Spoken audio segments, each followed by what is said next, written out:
Good afternoon. Welcome to today's TASA webinar, Emerging Issues in Food Product Litigation.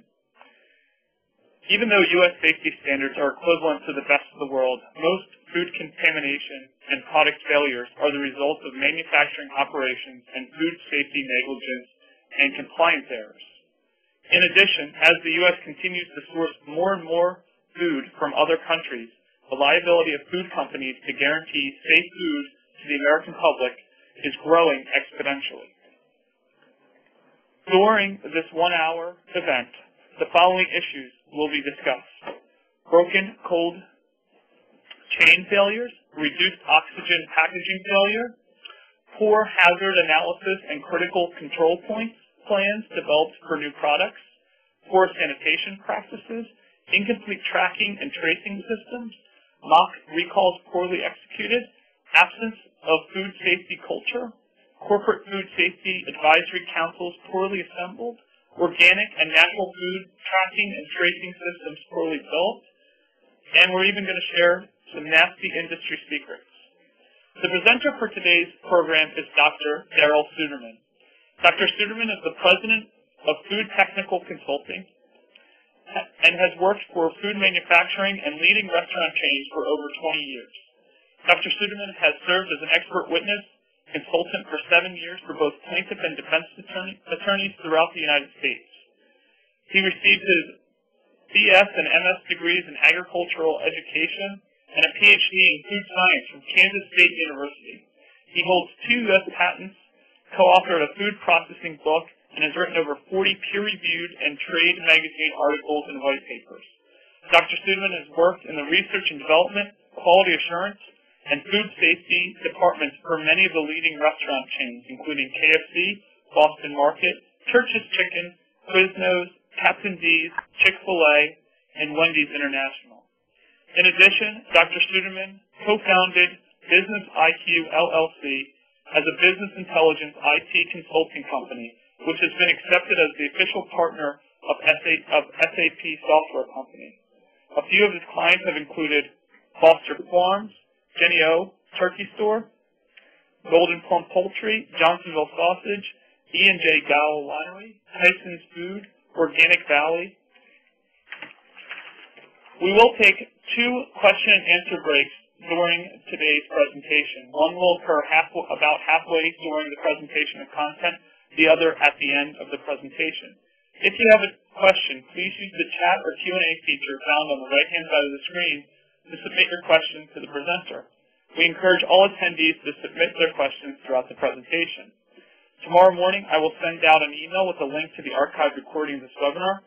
We do ask that you take time to fill out the survey that will appear on your screen after the program is over. I'm now happy to turn the program over to our distinguished presenter, Dr. Darrel Suderman. Dr. Suderman, the program is all yours. Thank you very much, and I'm looking forward to talking with you all this afternoon and hopefully provide you some down-to-earth, hands-on information that you will find useful in different case projects that you're working on or that you will work on in the future. I've entitled this topic, Emerging Issues in Food Product Litigation.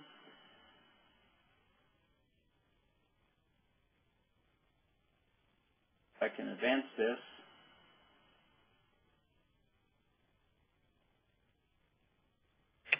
Dr. Suderman, if you go up from the blue and green globe to the right of the text box is the slide to advance it.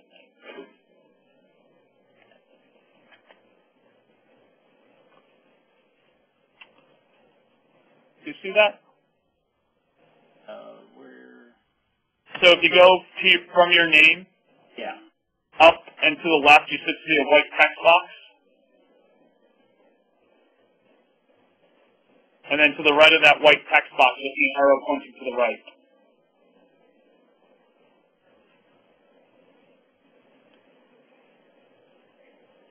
Do you see the text box?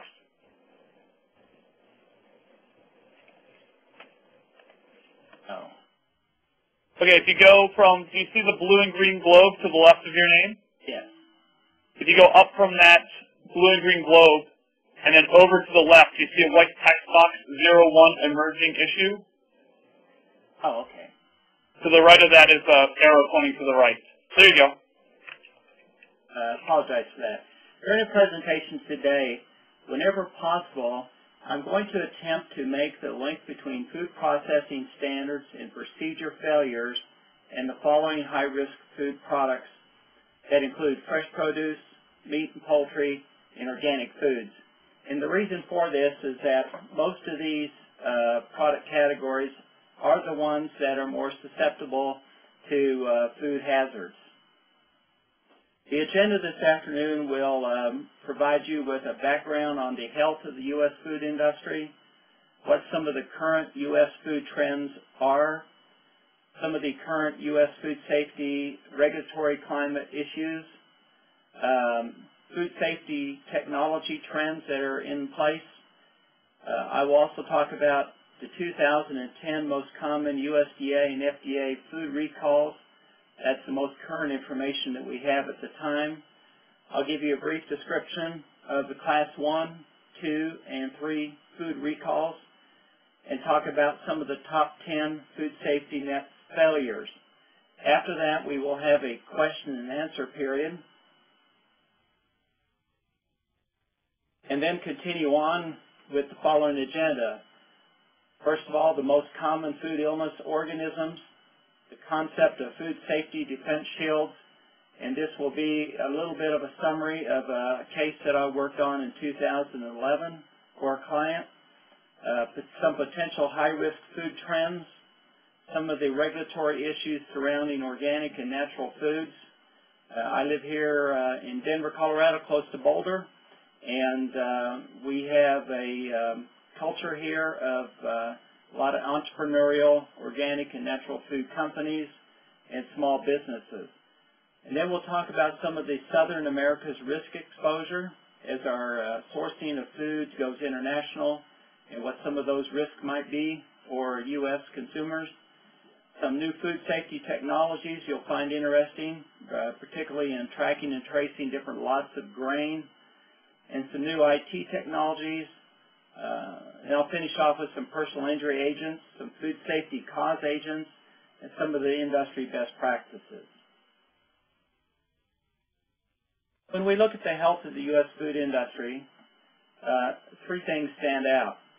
One is the international markets are growing American company profits, and there seems to be a continued expansion into international markets, not only for selling products, but also for manufacturing products that are imported into the U.S. for sale within our continental market.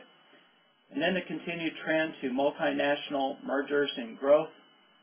And last, the store-branded products continue to grow market share and it's squeezing branded company profits.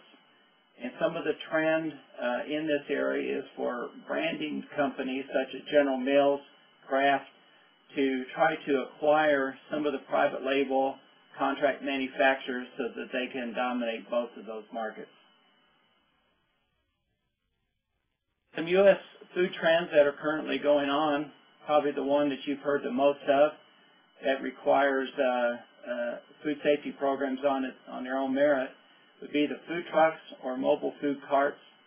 I currently have been writing an article on mobilefoodnews.com on a monthly basis, trying to add some good business. It's more than just a blog. It's trying to have a constructive article where people can take information, apply them to their small businesses, and help them.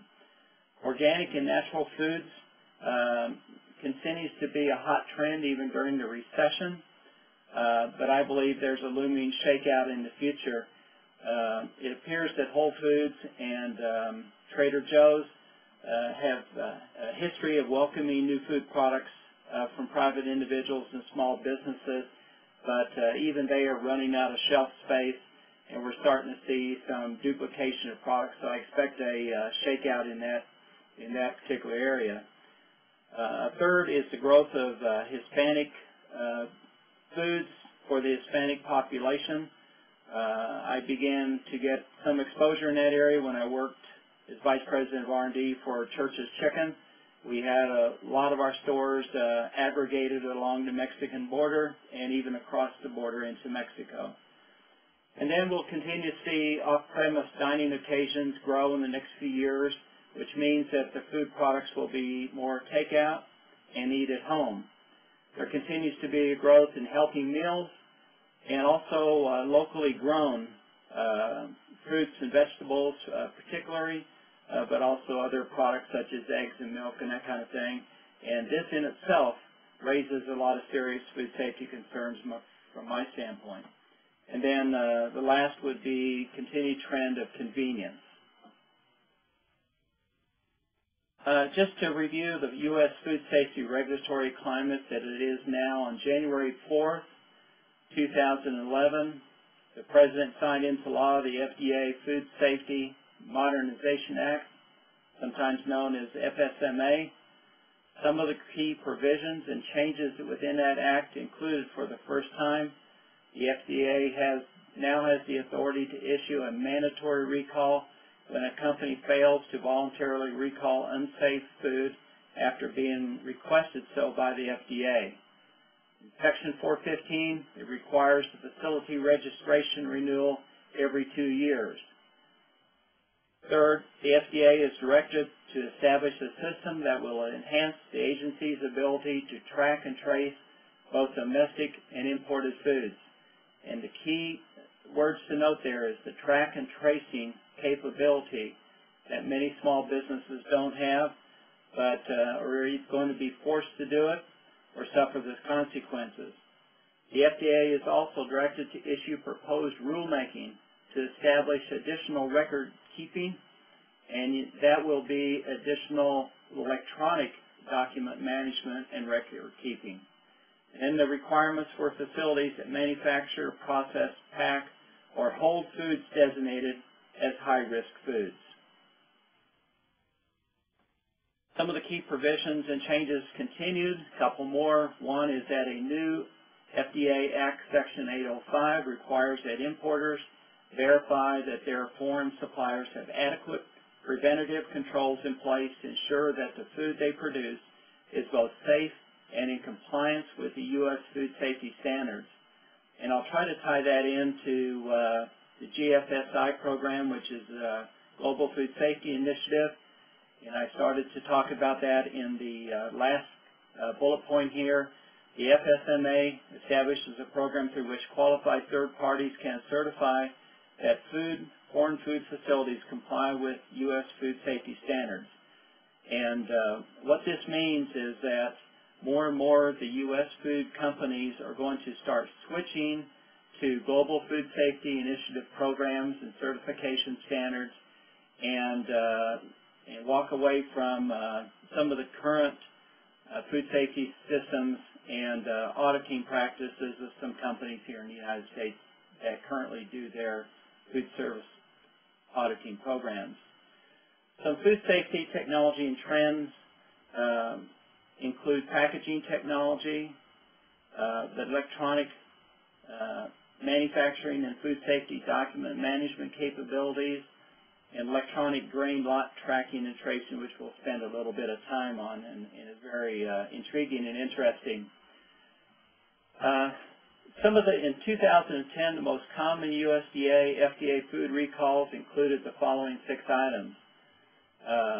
First of all and foremost was food allergens. Second was the microbial pathogen contamination organisms such as E. coli, Salmonella, Listeria, etc.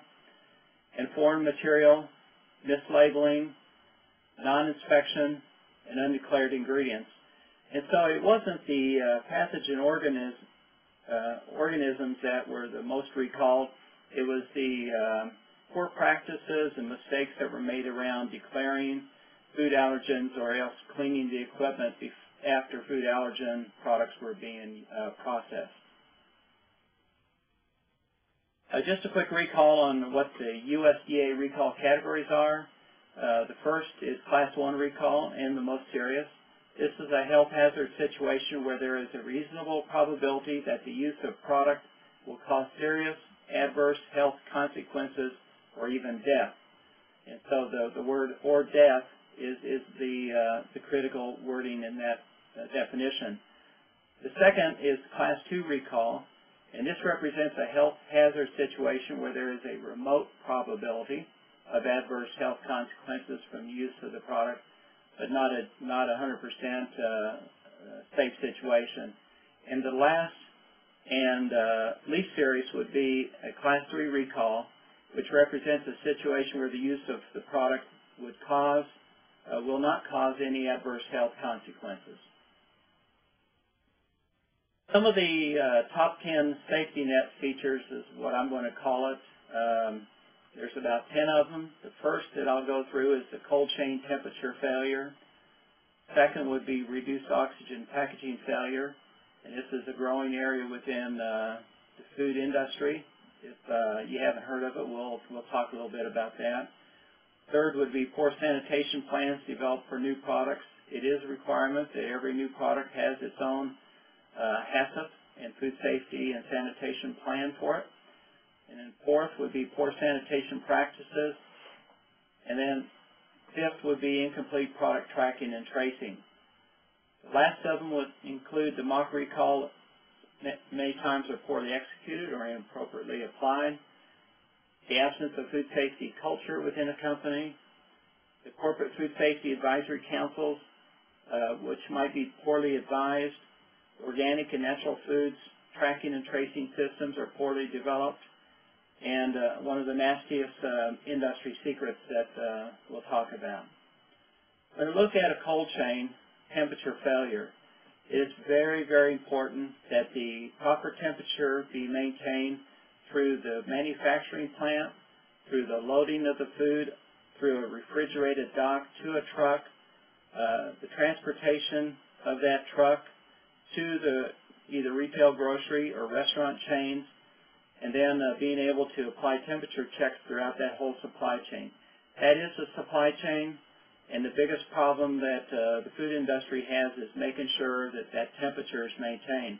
I've worked in the restaurant business, and even though in the winter, fall, spring months, temperatures are fairly well maintained, when it gets to be summer, when it gets to be environment where the temperatures are over 100 degrees for almost 2 months like they have been in Texas, there's almost certain failure of the food chain.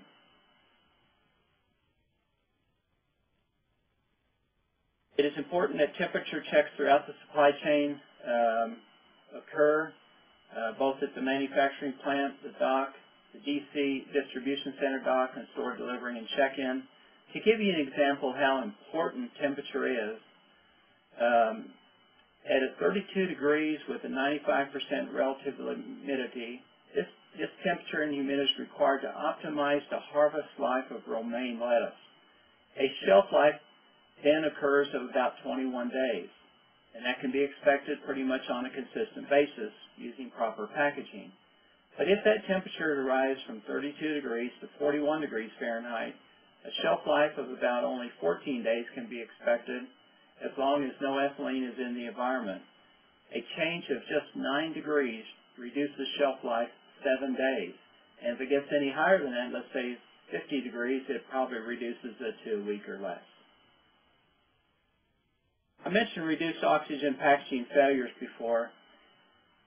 Reduced oxygen packaging is a method whereby the amount of oxygen in the package is reduced to below 21% in order to increase the shelf life or improve product quality. Typical ROP methods used for foods are vacuum packaging and modified atmosphere packaging. A process as specified in the subparagraph A1 of this definition that involves a food for which hazards of Clostridium botulinum and Listeria monocytogenes require control in the final packaging in the FDA 2005 Food Code. Some of the common ROP processes that you may encounter in cases with your clients would be vacuum packaging. And in this situation, all the air is removed from the packaging, or modified atmosphere packaging, sometimes called MAP. In this situation, the package permeability or product respiration changes the package atmosphere, so there's some breathing of the packaging material. When you get to a little bit more stringent controlled atmosphere packaging, or CAP, the atmosphere does not change but stays constant until the package is opened. Something seen in commissaries and even restaurants include the last two. One would be cooked chill packaging, where the product is hot filled, cooked, and then chilled, usually in an ice water bath. And the organisms most common threats to the health of the consumer is the psychotropic pathogen. The same organism is a threat in sous vide packaging, where food is vacuum packaged raw or partially cooked and then heated in a water bath, usually within a store. ROP products, food products, are found in retail grocery stores and restaurants. Many times they are characterized by either frozen fish, produce, cheeses, or meat and poultry. Local and state health departments, it's been my experience, are ill prepared to monitor these type of products in ROP packaging, and they are looking to, I know one state, one major city, where they're looking to outsource this responsibility. They just don't have the technical expertise available. But really what it means is going to retail grocery stores and restaurants and identifying products that are packaged in ROP packaging, and to monitor the current state of how they're being managed and following through the right temperature requirements. Number 3 is the 4 HACCP plans developed for new products. It is a critical HACCP plan requirement due to new technologies or applications. These HACCP plans are definitely required for reduced oxygen packaging products, for food trucks or food truck commissaries, and for processing products with allergens. The World Health Organization defines sanitation as all precautions and measures which are necessary to production, processing, storage, and distribution in order to assure an unobjectionable, sound, and palatable product that is suited for human consumption. Core regulations include the USDA or FDA and good manufacturing practices. Some of the characteristics of a poor sanitation plan would include poor sanitation design. In other words, surfaces are used in food processing that are not designed for cleaning. Or it could be poor sanitation operating procedures that are required for each piece of processing equipment. Many times this is not done for each piece of equipment. A food manufacturer may not have any master sanitation schedule, which defines the cleaning frequency for different equipments and different production lines. There also may be poor employee training. It must be timely, regular, and include MSDS training. And the sanitation results are not continuously monitored to make sure that residues are not left behind. And then poor documentation. And this is usually means that documentation is all manual. And that just doesn't, in my opinion, cut it anymore. Food companies need to be using electronic documentation so they can quickly look at any product recalls or issues that there might be. When it comes to allergen contamination, the major causes of food recalls yearly due to poor cleanup and negligence falls into the areas of proteins. And surprisingly, just 8 major foods account for 90% of all severe allergic reactions. Milk, eggs, fish, crustacean, shellfish, tree nuts, peanuts, wheat, and soybeans. But it's these 8 categories that really are the ones that most food companies are focused on. When it comes to allergen protection, the Food Allergen Labeling and Consumer Protection Act of 2004 applies to all foods whose labeling is regulated by the FDA, both domestic and imported. The FDA regulates the labeling of all foods except for poultry, most meats, certain egg products, and most alcoholic beverages. Now the law requires that labels must clearly identify the food source names of all ingredients that are or contain any protein derived from those 8 most common food allergens that I just listed. The fifth concern is the incomplete product tracking and tracing. Since most tracking and tracing systems are a combination of software and manual tracking efforts, which most food companies do not currently use. Batch tracking is constrained, which means work in progress or work in place products usually do not have visibility to company management. What I mean by this is particularly in a meat or a poultry processing plant where meat is an ingredient that's mixed with other ingredients, a lot of times the meat in some form, whether it's ground or whether it's chunked or whether it's still frozen, is placed into what they call stainless steel lugs, set aside in a inventory room, and then brought out. But once that meat is ground and mixed with other lots, we lose all track of that product. And it really takes some very special track and tracing systems to put into place to monitor that. And to be honest with you, most small to mid-tier companies are reluctant to invest that money into software systems that will provide that protection.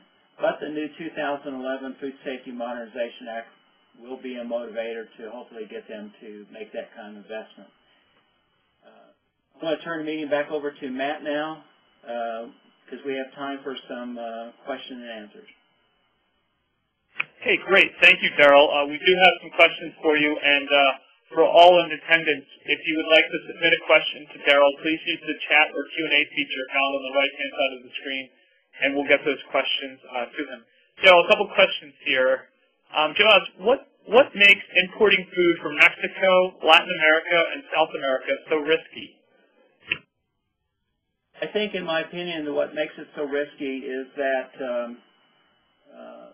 in most countries, particularly in the produce area, they do not have the food safety and sanitation standards, processes, and equipment management processes in place because most of these are grown by small farmers. You still haven't, except maybe in Brazil or Argentina, you still haven't seen the large farming and large food conglomerates that you have seen here in the United States, particularly in the produce area. I do know that a couple Brazilian meat companies have bought some large companies here.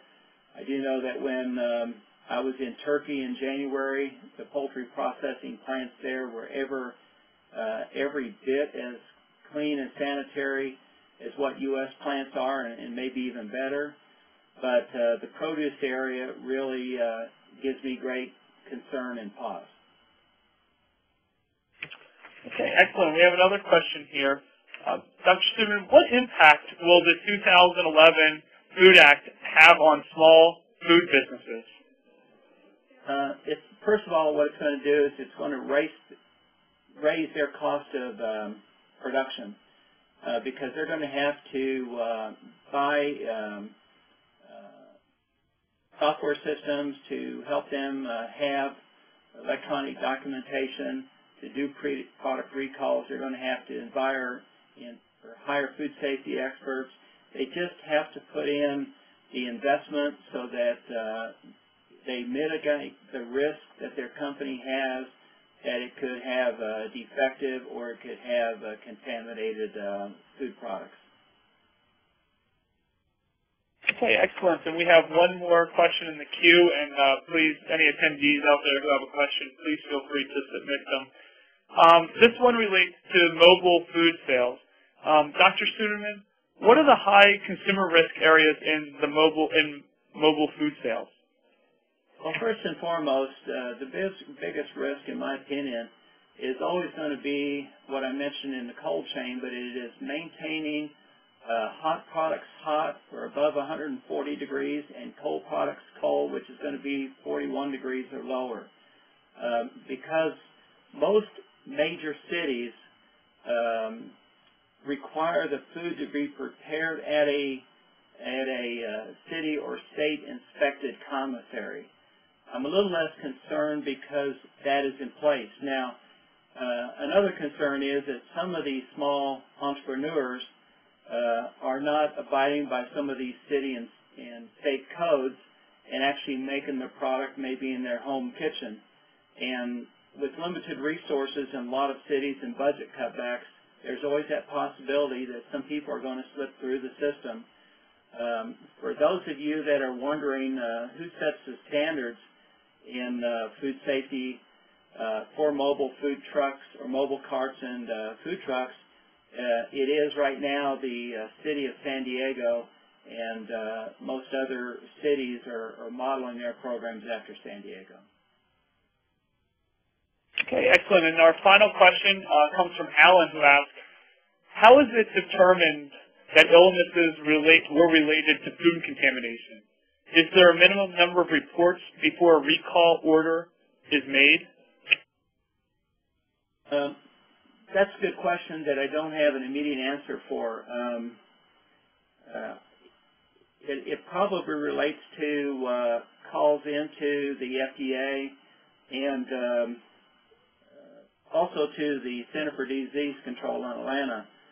And I think from my experience when I worked in Atlanta for about 4 years and was able to tour and spend time at the CDC, I believe that the CDC is it's not the organization, one of the two that are consulted before a recall is going to be made, because as another governmental agency, they're going to be consulted quite heavily by the FDA or USDA.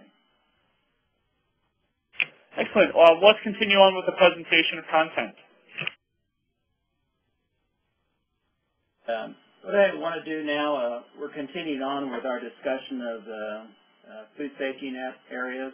And I mentioned before some exciting new technology going on in the grain traceability area. The importance of traceability in global trade and food safety was codified by both the European Union and the U.S. in 2002. Through the EU Regulation 178/2002 and the U.S. Public Health, Security and Bioterrorism Preparedness and Response Act, the new Food Safety Modernization Act incorporates many new authorities. The FDA investigators now able to have access to and copy all records relating to such article for products deemed. And just to kind of keep things in perspective, the Security and Bioterrorism Preparedness Act was a big step forward in putting scrutiny and in putting new food safety programs together. And, that was in 2002, and then we come to 2011, almost 9 years later, and the whole Food Safety Modernization Act is really the next step forward in the history of food safety in the United States. The grain traceability technology I was talking about is a data metrics that was developed by Siemens Corporation, based out of Germany. It's a two-dimensional matrix code designed to pack a lot of information in a very small space. A data matrix symbol can store between 1 and 500 characters. The code is read by a CCD video camera or a CCD scanner. This matrix is printed onto pharmaceutical-looking pills, which I'll show you a picture of, and inserted into grain lots. The two universities that have contracted with the government to do most of the research on this right now are both Texas A&M and Kansas State universities. And they have completed enough testing that I expect that this testing and some pilot testing will continue into a little broader scale, probably in 2012. Here you have a picture of the two-dimensional data matrix code printed on grain tracers. Now, I show you a circular code, but the actual ones I had a hard time getting a picture are more of a oblong vitamin pill shaped, and they're made from a food-grade material that will not adulterate the grain. But it's important to know that this level of technology is becoming available and very, very close to being commercialized in the general food and grain processing industries. Mentioned mock recalls that are poorly executed are another safety net failure within the food industry. Questions to ask. First, are the recalls being completed on a regular basis if you're working for a client? Does the recall track time and temperature throughout the supply chain? Are the recalls executed separately for raw fish, raw, fresh refrigerated, and frozen food items? Are the temperature recorders used throughout the supply chain in the movement of that product from the food manufacturing plant to the end user? Or do suppliers conduct mock recalls on products that you purchase? And does the recall proceed through distribution centers, account for partial pallets, etc.? And what I mean by partial pallets is one way to cut costs by a lot of manufacturers is to fill up pallets with products from different production codes. And if this is done, it creates a lot of difficulty in trying to track each case or a particular lot that was shipped, because a lot of times the pallets have what they call a license plate barcode that tracks that particular pallet, and many times a couple different codes are not incorporated, products on that pallet would not be entered into that license plate barcode, so to speak.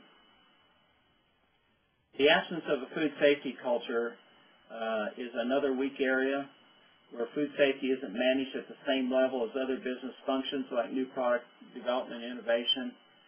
And what I mean by this is that new product development and marketing is the forefront of most food companies.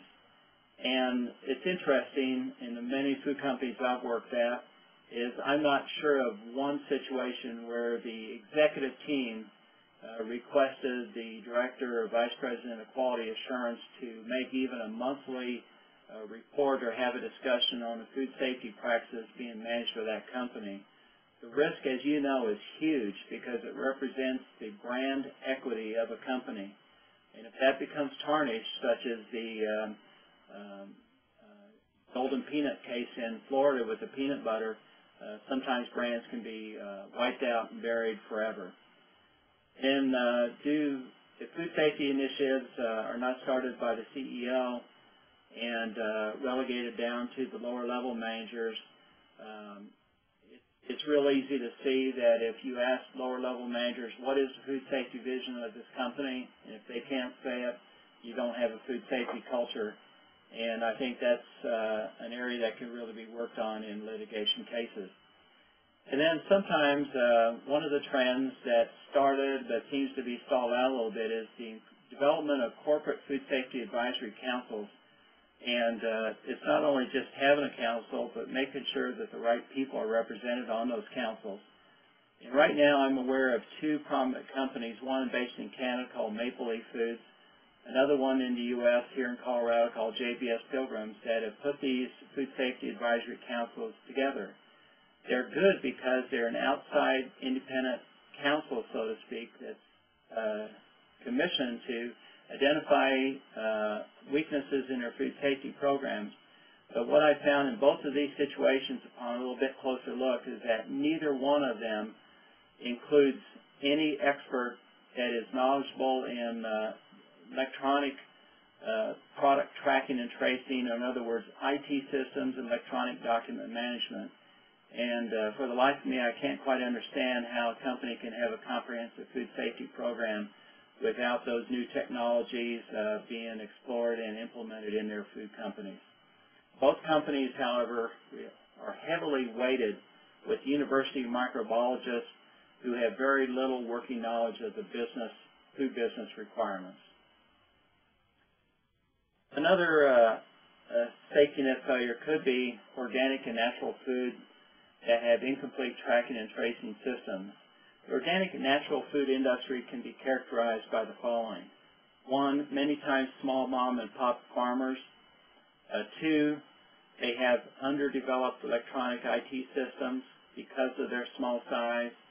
And three, industry guidelines and regulatory requirements may be falling short. There's also a lack of government resources for oversight. And an example of that would be the vitamin industry claims that manufacturers make that the government just doesn't apply a lot of insight to. But more and more, as I mentioned before, small organic and natural food suppliers, as well as small manufacturers, the use of locally grown represents some areas of very serious potential pitfalls in our food safety system in the United States.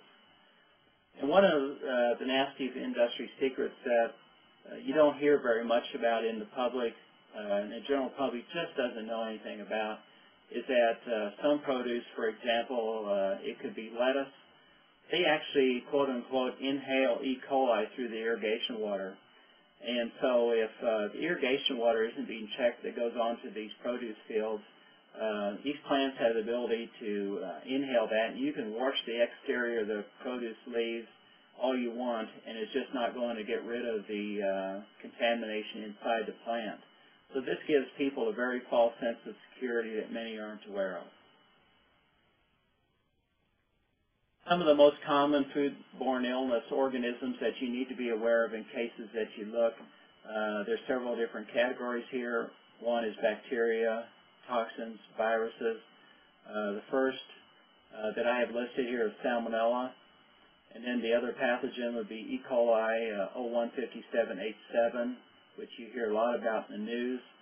And recently, it was noticed again in more turkey products just this past week by Cargill in Arkansas. Then you have Campylobacter. A lot of times this is found in more of the moist environments, drains, and in a plant that are wet and cool. And then you have a toxin, Staphylococcus aureus enterotoxin. And if the proper heat treatment isn't made for processing or at home, this can make people very, very sick. And then the two viruses that are of primary concern, and one of the only ones, include the Norwalk and Norwalk-like viruses, then followed by the Clostridium botulinum and other food poisoning organisms. So these are the ones that most of the cases that represent recalls are categorized in. And then there's this concept of food safety shields that I developed for a client this last year. And really what it amounts to is what are the different barriers that are in place to make sure food stays safe. And there are some governmental, and then there are some at the local manufacturing level. Some of the governmental include FDA standards of identity, which really mean that a processor has to produce a food according to certain standards, which means there are certain levels of content, such as mayonnaise. It has to have so much oil, so much water, and various things like that to make it, if you want to label the mayonnaise. And then you have USDA child nutrition regulations. There are also federal USDA and FDA plant graders and inspectors, and USDA pre-processed recipe approvals. In other words, there are certain recipes that have to be pre-approved by the USDA before you can even make a product. And then you have, at the processor level, both processor quality control and HACCP programs. So all of these represent, in my field opinion, the food safety shields, and I'll show you a little bit how you can work inside out to look at this. And in this is a little diagram that I put together for a client. And this particular situation happened to be a meat product that was sold to schools for consumption by school children, which really, unfortunately, in this situation happened to provide physical harm to a child. But first and foremost, the meat that is consumed by school children under the CN program is USDA inspected. Meat from those products can either come from one or two sources. One is either purchased by the local, from the local distributor, or they can represent donated meat, which the government subsidizes. So in any case, there are USDA regulations and regulatory controls to make sure that meat is safe. And then the second thing that is put in as a safety shield would be the quality control and HACCP programs. In this case, it was a meatball. And then followed by upper right-hand side, the child nutrition quality program, which is required by government. And then as that product is being made in a manufacturing plant, it also has a USDA grader inspection. And then a tier of inspection above that would be the USDA inspector in charge inspection. So all of these, there's basically 5 different what I call shields.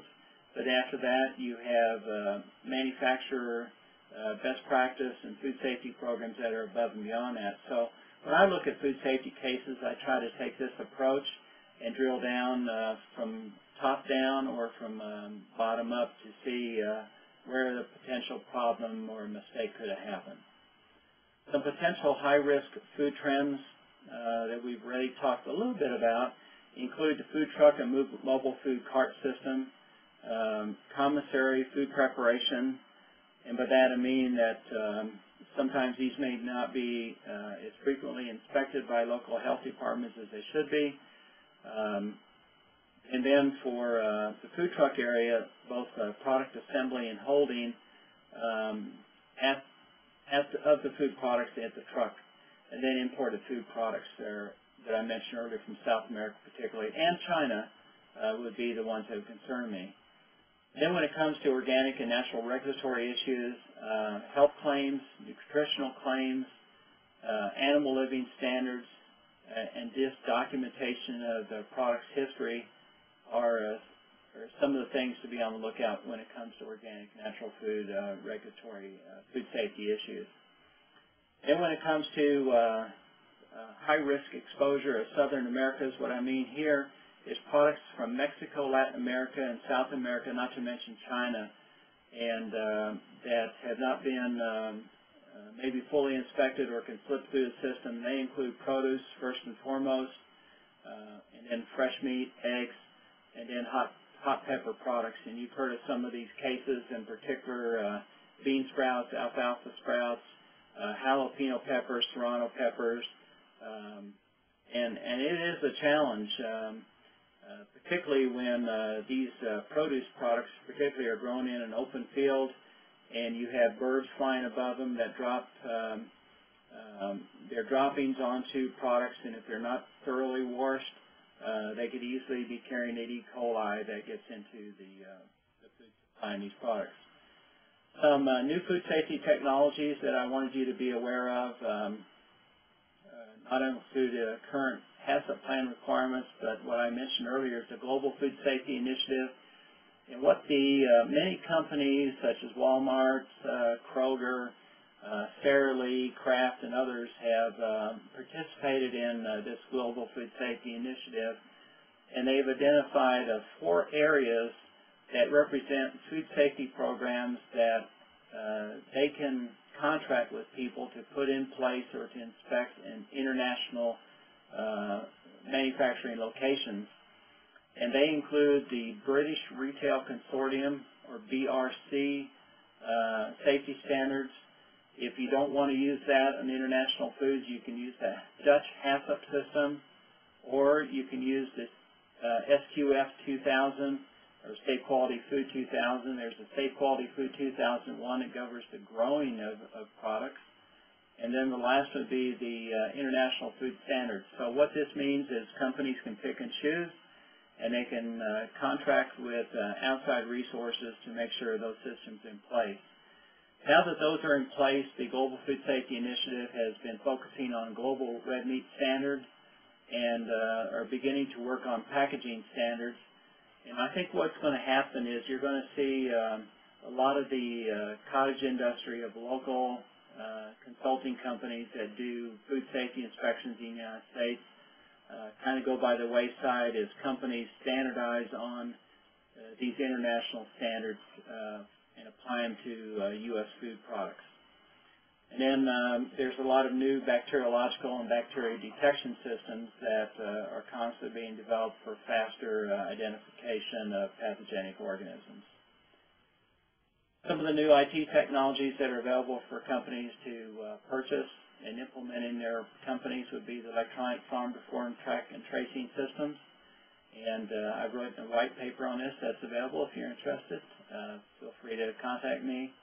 And then electronic document management systems. I'm currently working with one of the largest organic food companies in the United States to put in an electronic document management system as we speak, and also an electronic system for managing their specifications, both for products and ingredients that go into their food products. I did also want to share with you some new technology that the produce industry is using. It's called the GS1 Data Bar, and I have a picture at the bottom. If you haven't seen this in grocery store produce sections, look for it because it's starting to show up.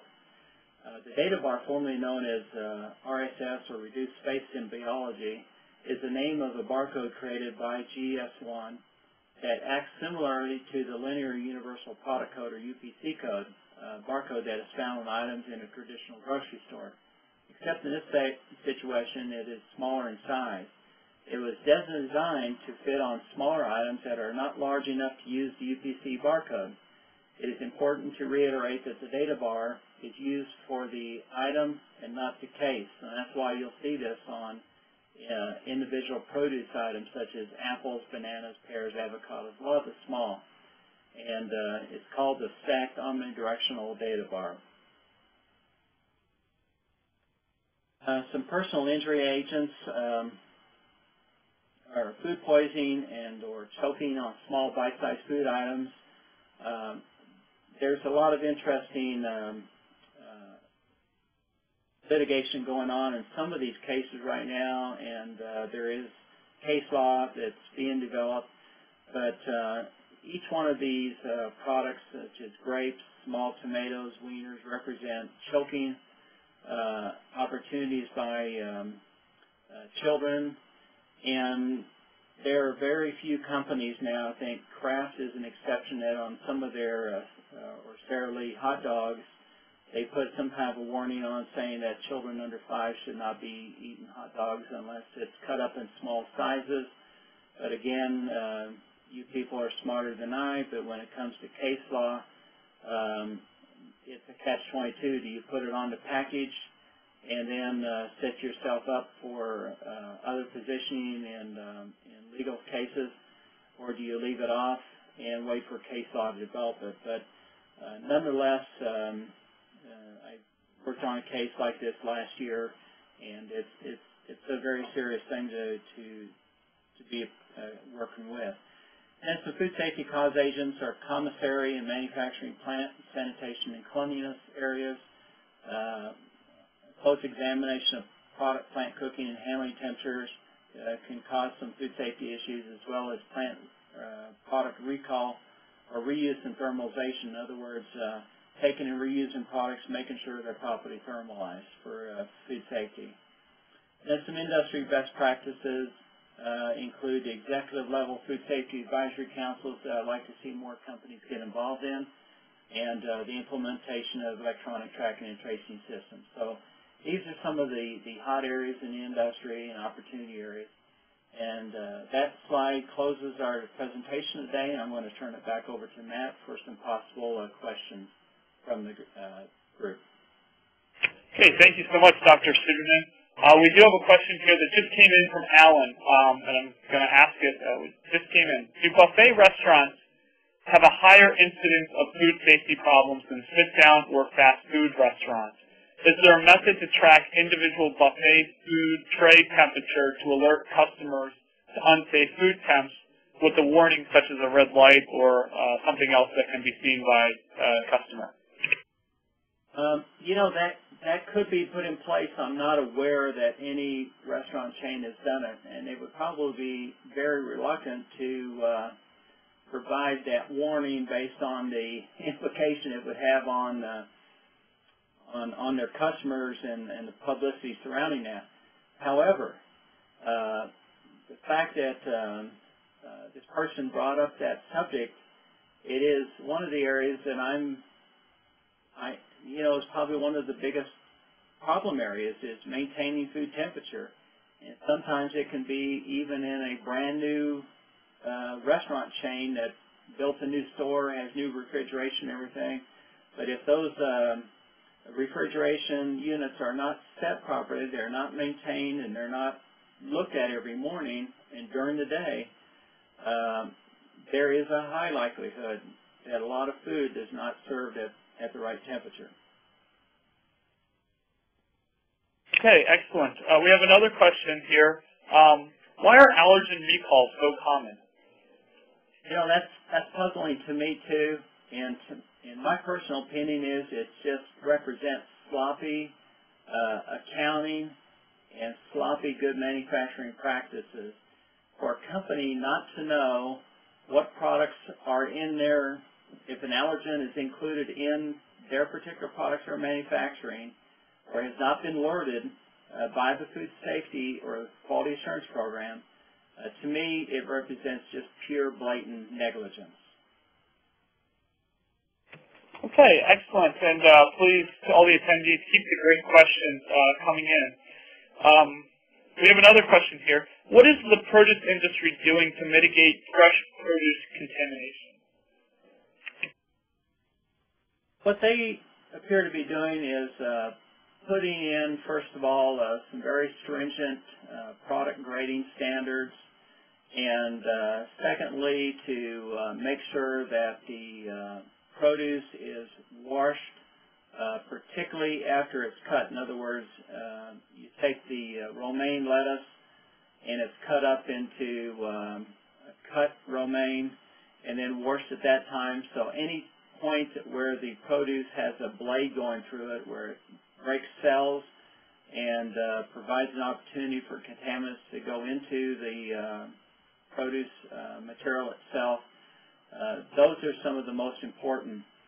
And I think some of the other technologies that are being put in place is also some very rapid methods of organism or pathogen or non-pathogenic type organisms, the detection, so that a lot of times that produce can be tested before it even goes out to the store and doesn't have to be held up in a warehouse or anything before it's distributed. But those are the things that I'm seeing in produce companies based around the Salinas, California area. Okay, great. Thank you, Dr. Suderman. And going back to the question about allergen recalls, we have a question here from Mary Ellen who asks, why isn't corn listed as an allergen? You know, I haven't listed necessarily all of them except for the 8. Now, I did hear someone the other day tell me just exactly what you mentioned, that they knew someone that had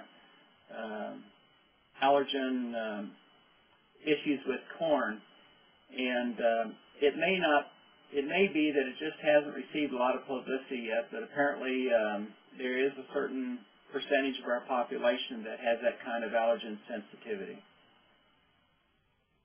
Okay, excellent. We're going to wrap things up with our final question here from Donald, who asks, can you point me to any regulations that deal with warning labels on food products? Apparently, or for example, if a particular food is known to lower a person's blood pressure to possibly dangerous levels, should that food contain a warning label on it? And he's looking, is there a governing body that would deal with this issue? I think the government body, my best judgment at this stage would be the FDA. Certainly not the USDA that I'm aware of, at least based on my prior experiences. And what I've been able to see, and I'm just kind of referring to this litigation case that I was involved in last year with hot dogs and meatballs, is that it almost appears to be on a product-by-product, case-by-case basis as to whether there are warnings. And it appears to be that if one company does it, another one is starting to do it, you know, that's when what I'm saying is the beginning of a case law, so to speak. But what I've experienced, it's been a product-to-product on an individual basis. Okay, excellent. Dr. Suderman, on behalf of all the attendees, thank you so much for the time and the effort that you put into the presentation. I thought it was It was a great presentation. So thank you. And to all the attendees that took time out of their day to spend with us, thank you for spending time with us, and I hope that you found the presentation as interesting as I did. To wrap things up here, just very briefly, if you'd like to speak to Dr. Suderman about a case or project that you're working on, you can contact us here at TASA. Our telephone number is 800-523-2319, or you can contact me at mhyde@tasanet.com. We'll be sending out a link to the archived recording of this webinar tomorrow morning. You can also respond to that email and have my email address on it. And the archived recording will be posted in the TASA Knowledge Center. The TASA Knowledge Center houses all of our previous webinars. And if you have a follow-up question or comment, please feel free to send me an email at mhyde@tasanet.com. When you leave this meeting, you'll be asked to fill out a brief survey. Please do so. It helps us to produce better programs. Thank you so much, and we look forward to seeing you at future TASA events.